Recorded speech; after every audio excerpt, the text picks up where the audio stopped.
শৈলকুপায় truck সমর্থকদের হামলায় ৬ নৌকার সমর্থক আহত, ২ জনের অবস্থা আশঙ্কাজনক। শৈলকুপায় পূর্ব শত্রুতার জের ধরে দুই পক্ষের সংঘর্ষে আহত ১০। উপজেলার দিকনগর ইউনিয়নের গোপালপুর গ্রামে এই ঘটনা ঘটে। জানা যায়, গতকাল রাত আনুমানিক ৮টার দিকে পূর্ব শত্রুতার জের ধরে জামালের সমর্থকরা বাইকের দোকান ভাঙচুর করেন।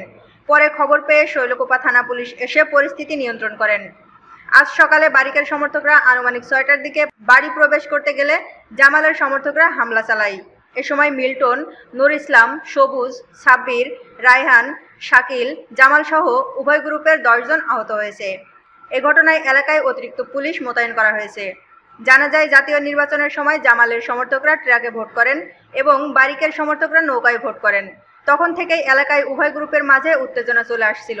গতকাল রাতে সাবুর দোকানে একদল যুবক তাস খেলছিল। পুলিশ আসার খবর শুনে তারা পালিয়ে যায়। পরে পুলিশ চলে গেলে সাবুর দোকানে থাকা জামালের সমর্থকরা বারিকের দোকান ভাঙচুর করেন।